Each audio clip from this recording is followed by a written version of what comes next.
Esta clase es una clase sobre las leyes de la naturaleza. ¿Por qué? Porque la naturaleza de la creación es la forma que tenemos nosotros que imitar para poder crear. Así es que nos regimos por normas. Vamos a estudiar la naturaleza humana. La naturaleza o la humanidad es un conjunto de seres humanos distintos, diversos todos, con caracterizaciones distintas y diferentes. Y si nos ponemos a estudiar a cada humano, si ponemos a alguien a encontrar cuál es la caracterización particular de cada humano, vamos a tener a un montón de miles de millones de aspectos distintos y nunca seremos capaces de llegar a comprender esa naturaleza humana que tanto nos interesa descubrir. Y por lo tanto, tenemos que buscar aquellos aspectos que son similares para poder encontrar esa naturaleza humana compartida por todos. Existen tipos diversos. Tenemos altos, bajos, gordos, flacos, listos, tontos, ricos, pobres. Tenemos sensatos e insensatos, sensibles e insensibles. Es decir, tenemos una caracterización múltiple de variedades en la especie humana, pero la diversidad es muy amplia, muy amplia. Ahora, la diversidad es solo una. El cosmos es enorme, enorme en su variedad y multiplicidad de cosas, pero el cosmos es solo uno. El mundo es diverso, el mundo es diverso, pero ¿cuántos mundos hay? Hay un solo mundo.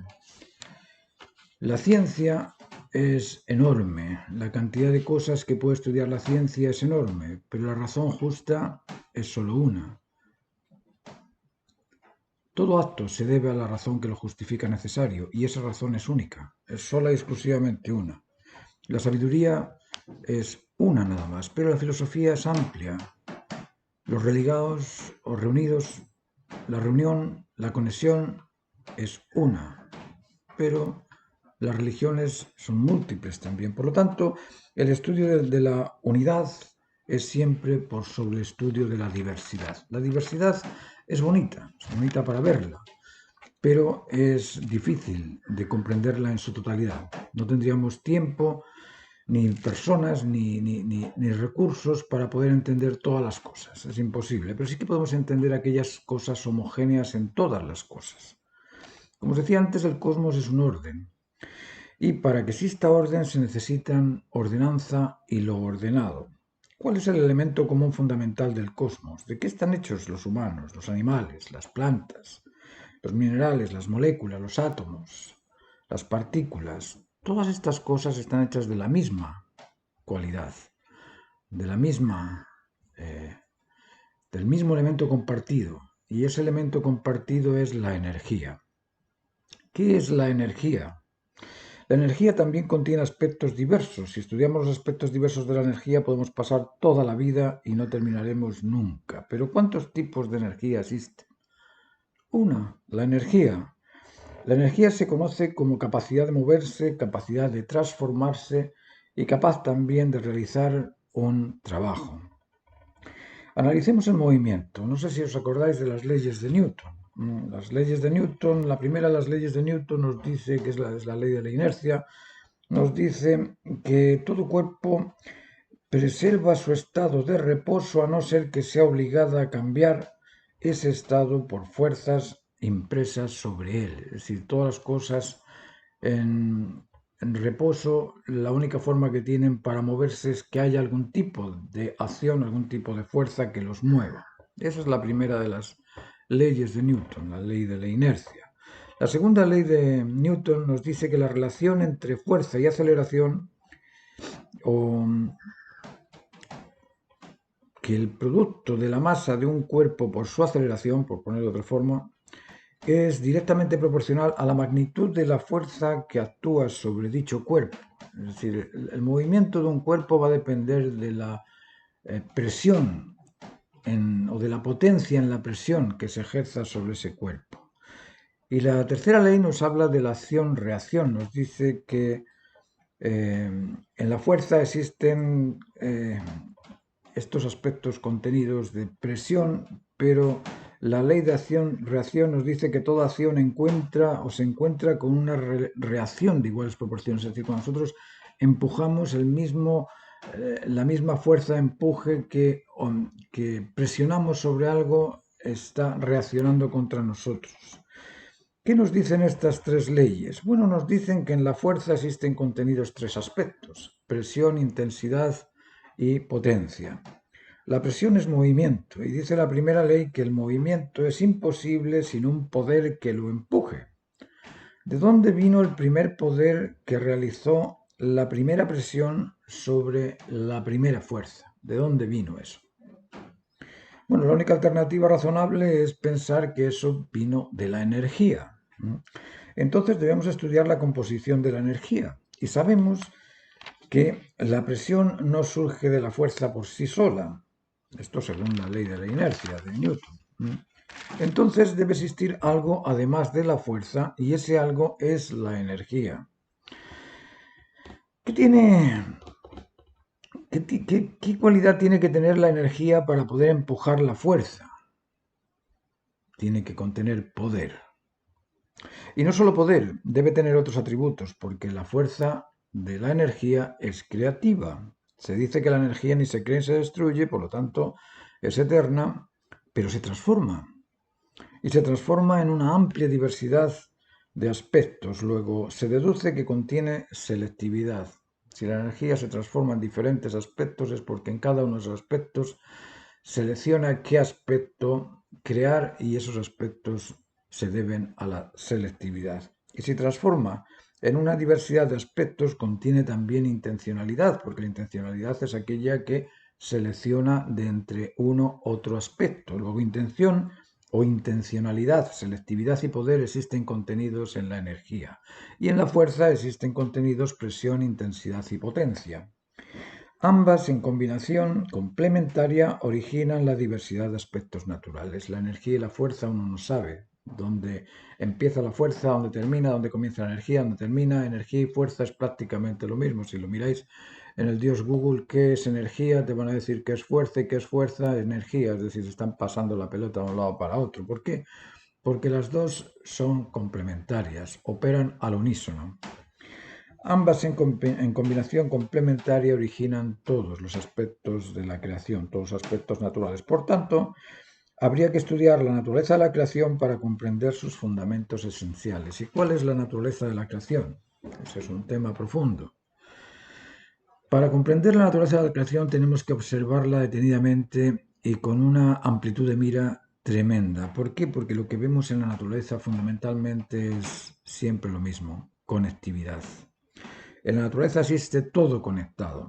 El tiempo existe conectado con el espacio, la energía con la fuerza, la causa con el efecto, el sujeto con el objeto, el emisor con el receptor. Es decir, todo lo que veáis por ahí va a estar siempre conectado. No hay nada en singular apartado del cosmos. No hay nada que esté ajeno al ordenamiento cósmico. No hay nada que se salga de la naturaleza. La naturaleza incluye todo, es incluyente. En la naturaleza nada existe aislado o independiente del momento o del lugar en el que se encuentra. Momento y lugar existe con la existencia que estemos analizando. La segunda norma de la naturaleza, o el segundo principio, la segunda ley, da lo mismo como queráis llamarlo, nos dice que en la naturaleza conectiva existen aspectos duales complementarios. Esa es la ley de la dualidad complementaria. ¿Cómo vemos esto? Bueno, si analizamos las partículas vemos que tienen valencias positivas y negativas, en los átomos también, positivo y negativo, en las moléculas catión y anión, en los vegetales, pistilo y estambre, en los animales, macho y hembra, en la humanidad tenemos hombres y mujeres. Esa complementariedad hace posible la perpetuidad de cada especie. Para eso existe la complementariedad, para perpetuar la especie. ¿Cuál es la tercera norma de la creación o de la naturaleza de la creación? La tercera norma nos dice que esta dualidad complementaria se liga en el centro que los atrae. Luego existe bajo el dominio del centro de atracción. Ese centro que atrae al positivo, negativo, catión y anión, estambre y pistilo, macho y hembra, hombre y mujer, ese centro es el valor. Y si nos paramos a pensar un poco, el amor atrae, el interés atrae, la motivación atrae, Todo tipo de complementos se completan o se cumplen en su complementario. Necesitamos al positivo y al negativo para tener un átomo. Y necesitamos al hombre y la mujer para tener humanidad. Y necesitamos al macho y hembra para tener animales. Y necesitamos estambres y pistilos o pistilos y estambres para tener plantas. Los padres, por ejemplo, se cumplen y realizan con sus hijos, los artistas se cumplen y realizan con su arte, los genios con su genialidad, los sabios con su sabiduría, los héroes con su heroísmo. El centro es el aspecto conectivo que realiza los complementos duales. ¿Cuál es la cuarta ley de la naturaleza de la creación? En la naturaleza existe un rechazo al desorden. No sé si os habéis dado cuenta que los animales cuando prueban algo y no les gusta, lo descartan, que las ramas de los árboles cuando se secan se transforman en abono, que aquello que no ordena se muere, aquel animal débil es tomado por el depredador y se lo come. La naturaleza es saludable. eh, La selección natural también se encarga de eliminar aquello que desordena el orden natural, es decir, existe una reacción contraria a aquello que desordena. En la naturaleza nada nace completo, esta es la quinta ley, la ley que nos dice que todo pasa por un proceso de desarrollo en tres etapas. Etapa de inicio, etapa intermedia, etapa final, etapa de formación, crecimiento, cumplimiento. Nosotros, por ejemplo, en el desarrollo humano pasamos por el periodo ovular en el vientre de la madre, el periodo embrional en el vientre de la madre, el periodo fetal en el vientre de la madre, salimos a otro vientre y pasamos la infancia, adolescencia y adultez y pasamos de ser niños, adultos y tercera edad. Es decir, todo pasa por esos tres etapas. Lo mismo con las plantas, raíz, tallo y hojas. La sexta norma de la naturaleza creativa o de la naturaleza de la creación nos dice que la naturaleza crea aspectos específicos, ya sean sólidos, líquidos o gases, animales, plantas, peces, individuos, familias, manadas, etc. La finalidad específica se observa en la caracterización única de cada ser. No existen dos ojos iguales, no existen dos huellas dactilares iguales, no existen dos personas que caminen igual, no existen dos personas iguales, es decir, todo conserva esa unicidad. Esa unicidad nos está diciendo algo muy importante, y es que las cosas son pretendidas como una finalidad específica, es decir, aquello que se va a crear específicamente siendo aquello que se origina en el gene. Ese gene que inicia el proceso contiene en sí mismo esa finalidad específica de ser aquello que va a generar. Y la séptima norma, o la séptima ley, o el séptimo principio de la naturaleza, de la creación, nos dice que la naturaleza cumple todo lo que inicia. No existe nada a medias, todo está cumplido, todo está completo y cumplido. Entonces, la naturaleza en sí responde de una manera responsable a las necesidades de la especie o a las necesidades ecológicas o biológicas de lo que está creando. ¿Para qué nos sirve conocer estas 7 leyes? Esa es una buena pregunta. ¿Para qué a un artista le sirve esto? ¿Por qué Martín está hablando de estas cosas que son, no sé, parecen de biología, parecen de, no sé, de física?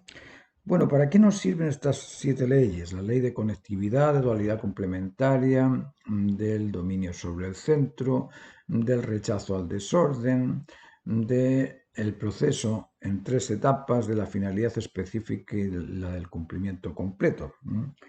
¿Para qué nos sirven? Imaginemos estas leyes naturales que normalizan todo lo creado aplicándolas a la naturaleza humana. Imaginémosla. Imaginemos una humanidad conectiva, solidaria, coincidente, colaboradora, concordante. No existirían ningún tipo de diferencias raciales, no existirían diferencias económicas, no existirían diferencias en lenguaje, diferencias educativas, diferencias sociales, diferencias políticas, las diferencias étnicas se acabarían, se eliminarían los nacionalismos, las fronteras, los idiomas, los folclores, las castas, todas estas cosas desaparecerían si la humanidad fuese conectiva, acorde con la naturaleza de la creación, es decir, no acorde con un sistema político, filosófico, ideológico, no. Esto es acorde únicamente acorde con la naturaleza de la creación, es decir, con las normas naturales. Si en la naturaleza está todo conectado, nosotros deberíamos ser también conectivos. Imaginemos una humanidad dual complementaria donde se eliminarían la diversidad de género, no existirían homosexuales, bisexuales, pansexuales, asexuales, demisexuales, transexuales, lesbianas y todo este tipo de diferenciaciones que son totalmente contrarias a la dualidad complementaria. Existiría la complementariedad generativa entre el cromosoma Y y el cromosoma X. Al no existir más cromosomas genitales o generadores de la especie, el vínculo intergenital se establecería naturalmente ordenado entre complementos, hombres y mujeres, machos y hembras, catión, anión, estambre, pistilo, positivo, negativo. Eso se ve en toda la creación, así es que nosotros no podemos pasarnos eso por encima sin darnos cuenta de que estamos siendo ajenos a la naturaleza de la creación. Imaginemos una humanidad consciente de las tres etapas de los procesos. Se eliminarían la sobreexpectación, la ansiedad, la angustia, la imposición, esa actitud invasiva, la arrogancia, todas esas cosas se irían.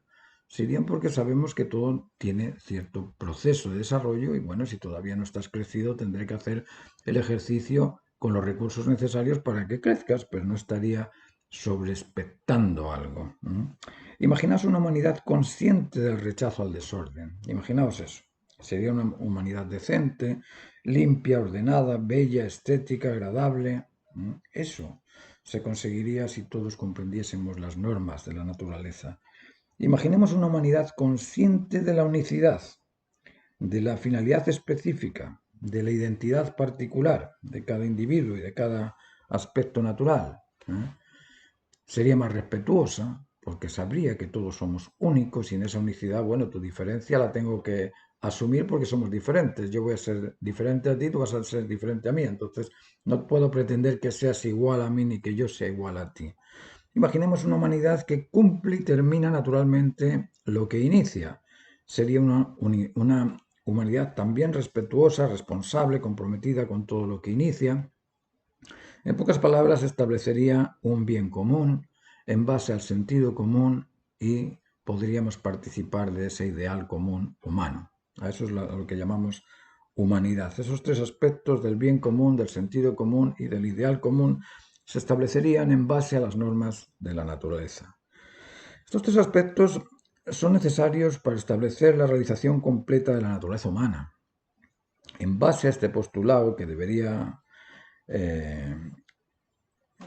vamos a ver, en base a este postulado, ¿qué debería hacer el ser humano para realizarse? ¿De qué forma se realizaría el ser humano en base a esto que hemos visto?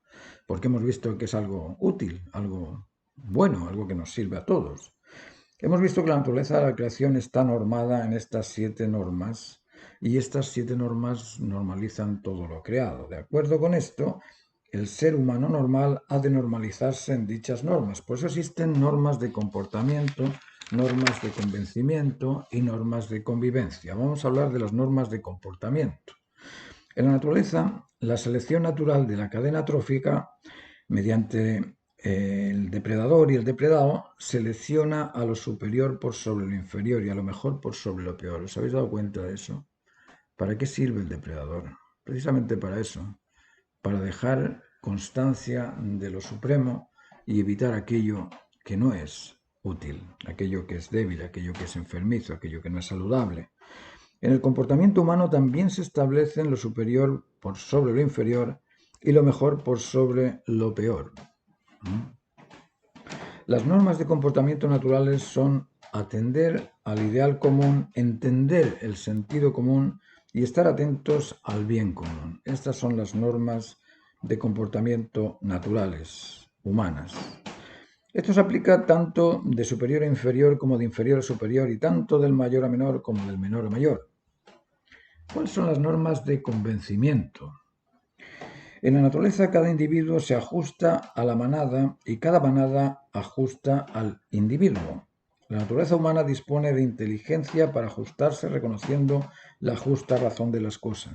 Para eso nos sirve la inteligencia, para reconocer la justa razón de las cosas. No aquella razón que a mí me tinca que puede ser cierta, no, aquella que se ajusta a la realidad de las cosas. ¿Cómo se logra el reconocimiento de la verdadera razón justa? Mediante el método cartesiano. Además del método inductivo y deductivo, el discernimiento es el aspecto fundamental del reconocimiento de la razón justa. Nosotros sabemos discernir, por eso que somos seres inteligentes. Todo acto se debe a la razón que lo justifica necesario. Todo acto se debe a la razón que lo justifica necesario. El conocimiento del por y del para, o del por qué y del para qué, determinan el qué. Esto pensarlo bien. El conocimiento del por y del para determinan el qué.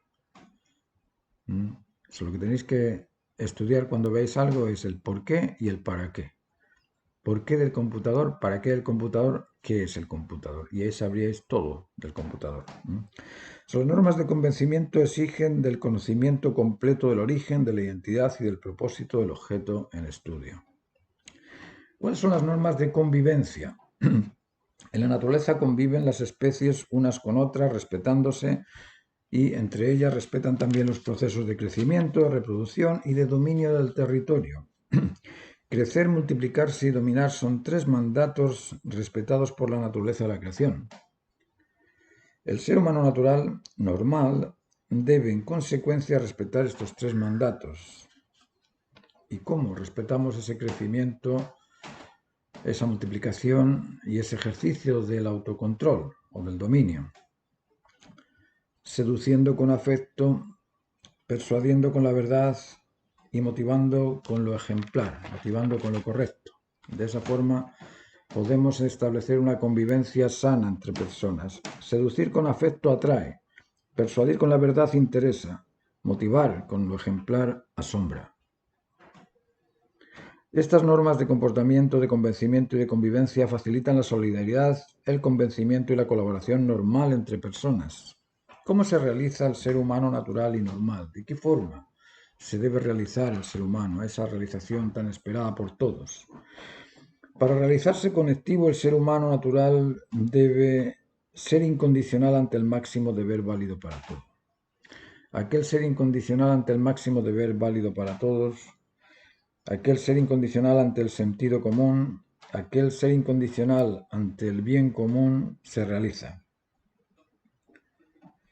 Por eso y para eso el ser humano es libre. ¿Os habéis dado cuenta de esa cualidad? El ser humano es el único ser libre, libre de controlar los instintos, controlar las virtudes, controlar el celo, pero tiene que ser libre.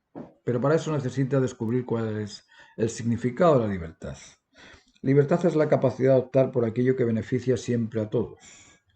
Lo que beneficia siempre a todos no perjudica nunca nada. De este modo, el ser maduro se realiza y se libera. Y se transforma también en conectivo. Para realizarse dual complementario, el ser humano debe unir su mente y su cuerpo, controlando sus aspectos mentales y sus aspectos físicos. ¿Qué tipo de control mental? El ser humano debe controlar la prudencia, la firmeza y la templanza. Además, en el control físico, el ser humano debe controlar el instinto de protección, el instinto de conservación y el instinto de reproducción. ¿Qué es la prudencia y cómo se controla? ¿Cómo controlamos la prudencia? Bueno, la prudencia es el servidor custodio de la alternativa válida. Para controlar este servidor custodio de la alternativa válida frente a la toma de decisiones, se deben evaluar las consecuencias de dicha opción. Luego nosotros, cuando tomemos decisiones que son importantes, tenemos que pararnos, sentarnos y ver cuáles son las consecuencias de esa decisión. De esa forma empezamos a controlar la prudencia y nos hacemos cada vez más prudentes. ¿Qué es la templanza? ¿Y cómo se controla la templanza? La templanza es el servidor custodio de las diferencias o del diferente. Para controlar la templanza se debe asumir que esa diferencia puede ser resuelta. Eso es lo primero que tenemos que asumir. Cualquier diferencia puede ser restaurada, puede ser restituida, puede ser resuelta. Una vez superada la tensión provocada por el desajuste de lo diferente, discordante o desconectivo, ese ser puede resolver. Una vez superada esa tensión, el ser templado resuelve. restituye o restaura la unidad. Pero en el momento de la confrontación, en el momento de encontrarte al diferente, porque mira, dice cosas que no son así, o dice que hace cosas que no deben ser, que no deben hacerse, bueno, en ese momento de tensión, porque surge una tensión, surge la reacción al rechazo a lo que no está ordenado. Entonces esa tensión que te provoca el rechazo te genera cierta discordia y ahí es muy difícil pensar. Por lo mismo, ser templado es ser capaz de, ok, vale, perfecto, dame tiempo y hablemos después. ¿Qué es la firmeza? La firmeza es el servidor custodio del proceso del desarrollo completo. Para controlar este servidor custodio, el individuo debe ser cíclico en su comportamiento, debe terminar aquello que inicia, debe cumplir sus compromisos, no hablar nunca de proyectos, sino de aquello realizado. Además, el ser humano natural normal debe controlar los instintos de protección, de conservación y de reproducción. ¿Qué es esto? ¿Qué es el instinto de protección? El instinto de protección, como el de conservación y el de reproducción, son servidores custodios de la vida. El instinto de protección es el servidor custodio del peligro. Para eso alarma con ansiedad para huir o defenderse, o angustia al verse atrapado sin salida. Estas dos sensaciones instantáneas son obra del instinto de protección, pero cuando las sensaciones se transforman en sentimiento, merman o reducen la posibilidad de arriesgarse a conseguir o lograr algo mejor. Por eso deben ser controladas. El control y dominio de los sentimientos de ansiedad y de angustia permiten superar el miedo.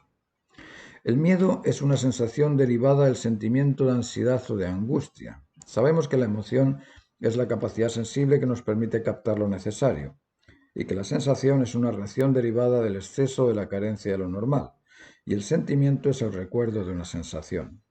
Controlar el miedo es dominarse ante los sentimientos de ansiedad o de angustia. ¿Cuál es el instinto de conservación? ¿Qué es el instinto de conservación? Bueno, es el servidor custodio de la alimentación, hidratación, ejercicio y descanso. El ser humano natural normal controla su sana alimentación, hidratación, ejercicio y descanso sin excesos ni carencias. Esto es importante saberlo porque deberíamos dormir cuando estamos rendidos, cuando estamos cansados, trabajar aquello que es necesario sin sobreexigirnos con pesas y con más cosas, alimentarnos de aquello que nos nutre y nada más, no pasarnos el tiempo degustando, cayendo en el apetito de lo dulce o de lo salado o de la carne o de las verduras. Es decir, el ser humano debería de tener una sana alimentación y la sana alimentación te la normaliza el mismo cuerpo. El cuerpo te dice sí, ahora necesitas esto o ahora no lo necesitas.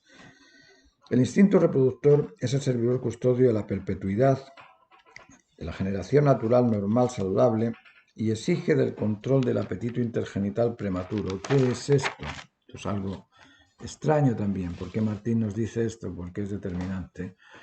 Hay jóvenes, yo los he conocido, que se han desgraciado su vida solamente por caer en el apetito intergenital prematuro. En primer lugar, el reproductor debe primero disponer de los recursos necesarios para la realización completa del descendiente. ¿Qué es lo que pasa cuando uno tiene un hijo y dice, la vida me va a enseñar a ser padre? La vida no te enseña a ser padre. Si no lo has aprendido antes, no lo vas a aprender después. Primero tiene que disponer de los recursos necesarios para la realización completa del descendiente. Esa es la responsabilidad humana de cada uno. Ser maduro en la naturaleza de lo normal también es importante. Disponer del complemento maduro en la naturaleza de lo normal también. Imagínate que te casas con una persona que es insuficiente, que es insatisfecha, que es insegura. O que la persona, ella se casa con un inseguro, con un insuficiente, con un inmaduro, pues lógicamente van a ser bastante desgraciados. Debe también disponer de la alimentación, hidratación y cobijo para permitir el completo proceso de desarrollo físico del descendiente. Estas cuatro cosas son importantes de tener. Disponer de los recursos necesarios para la realización completa del descendiente, eso es algo espiritual. El ser humano tiene que buscar cuál es su naturaleza humana y educar en la naturaleza humana tiene que hacerse humano, tiene que ser maduro en la naturaleza normal, tiene que disponer también de una pareja madura y disponer de alimentos, hidratación, cobijo y de todo lo necesario para el proceso de desarrollo físico del descendiente. El apetito intergenital prematuro fracasa y daña gravemente la naturaleza del núcleo familiar completo, transformando en anormales, desgraciados a todos los vinculantes familiares, absolutamente a todos. Esto hay que pensárselo bien. El apetito intergenital prematuro impide la relación del individuo pleno, justo y completo, cumplido.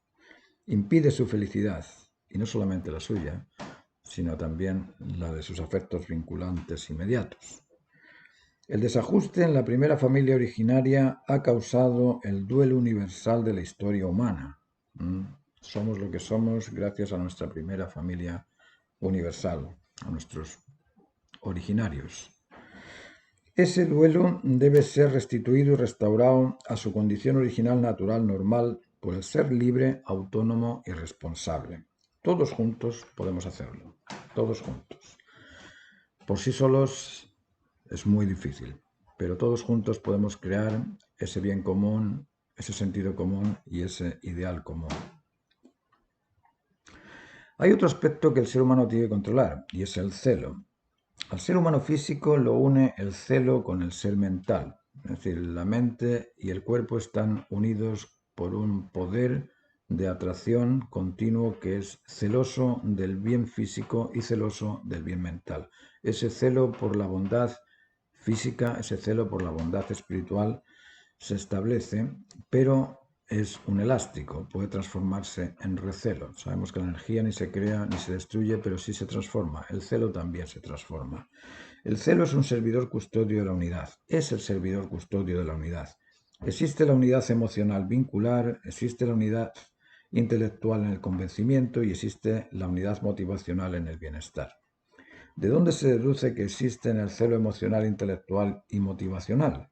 Bueno, el celo emocional se manifiesta en el deseo por vincularse. La vinculación es un valor y por lo tanto es buena, pero el exceso o la carencia de afecto son un verdadero problema. Crean trastornos. Ahí lo tenéis en la psicología, los trastornos por carencia de afecto, y son múltiples. O el exceso por la sobreprotección, también existen trastornos múltiples. El exceso de afecto se transforma en recelo sobreprotector. La carencia de afecto se transforma en recelo indiferente. Es decir, la indiferencia y la sobreprotección son dos extremos del celo vincular. La indiferencia y la sobreprotección deben ser controlados por la naturaleza humana normal. Lo normal es que el afecto vincular, la sobreprotección vigilante o invasiva o la indiferencia que crean trastornos en la personalidad sean o deban ser controlados por el individuo. El celo intelectual se manifiesta en el convencimiento de la razón justa. La justa razón es un valor y por eso se es celoso de esa justa razón. Por lo mismo conecta en la concordia. Pero el excesivo conocimiento o la ignorancia de conocimiento desconcierta y desajusta. La arrogancia es un celo extremo transformado en recelo y provoca una reacción de rechazo. Lo mismo ocurre frente al ignorante. Cuando tú preguntas algo a los papás, papá, ¿por qué estoy aquí? Ay, no sé, te trajo la cigüeña. El niño queda pensando, mi padre es tonto. En ambos casos existe una falsa versión de la realidad. El arrogante, al mostrarse despectivo, desajusta la igualdad con quien lo escucha y el ignorante no concuerda. Ambos casos provocan trastornos. Por lo tanto, el control del celo intelectual es necesario para la concordia, el convencimiento y la unidad compartida entre personas. El celo motivacional se manifiesta en el estado o en el establecimiento del bienestar. Ahí es donde se establece el celo. Para realizar el bienestar es necesario crearlo. En la creación de lo normal, el motivarse mediante la expectación a disfrutar de un bien, en esa expectativa existen dos extremos también, el excesivo y el carente, el impositivo invasivo y el inoperante. El impositivo y el inoperante crean trastornos, por lo mismo es necesario controlar el celo motivacional. El ser humano natural normal es, y esto es ya resumiendo esta charla, os lo dejo hasta aquí, pero sí quiero que os quedéis con la versión de la naturaleza humana normal. ¿Cuál es la naturaleza humana normal? Bueno, el ser humano natural normal es incondicional ante el bien común. Cualquier cosa que surja, este señor responde. Ve un trapo sucio, lo limpia. Ve una bolsa en el campo, la quita. Tiene que ayudar a alguien, ayuda. Tiene que cooperar con algo, coopera. Incondicionalmente, sin pedirle precio. Incondicionalmente. Imaginaos si todos fuésemos así. Es incondicional ante el bien común. Es incondicional ante el sentido común. Es decir, no te va a imponer un criterio por imponértelo, sino que simplemente te va a dar las pautas para que tú descubras esa verdad, pero que la descubras tú. No porque te la dice él te la tengas que creer, no, descúbrela tú. Si cada uno de nosotros es libre, autónomo y responsable, cada uno de nosotros tiene que descubrirla. Y es también incondicional ante el ideal común, ante esa naturaleza humana, siendo fiel y leal al ideal natural y a la realización completa de la humanidad que llevamos todos en el ser que somos. Esa fidelidad y esa lealtad al ideal común realiza el ser, pero lo realiza dominando las virtudes, el celo y los instintos. Aquí concluye cómo realizarse el ser humano natural y normal. De esa forma podemos ver personas humanas cuando ejercen el control de las virtudes, del celo y de los instintos. Aquel que controla la prudencia es prudente. Aquel que controla la firmeza es firme. Aquel que controla la templanza es templado. Aquel que controla el instinto de protección no tiene miedo. Aquel que controla el instinto de conservación se va a mantener saludable físicamente porque va a comer lo necesario, va a dormir lo necesario, va a ejercitar lo necesario, se va a hidratar con lo necesario.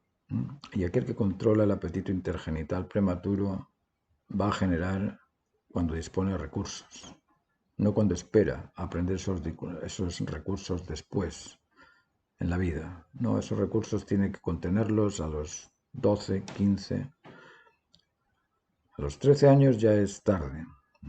Antes de los 13 años, ese ser humano debería probar ante su familia que es capaz de controlar el apetito intergenital prematuro, que es capaz de controlar la prudencia, firmeza y templanza y es capaz de controlar los instintos. Esto parece utópico. Sí, parece utópico, pero toda utopía comienza en la teoría. Así es que espero que esto sirva para poder ir comprendiendo un poco más de la naturaleza humana, que después la vamos a utilizar a la hora de crear obras extraordinarias para ese ser humano. Vale, espero que os interese, espero también cualquier duda, cualquier cosa que tengáis me lo comentáis. Hasta la próxima clase.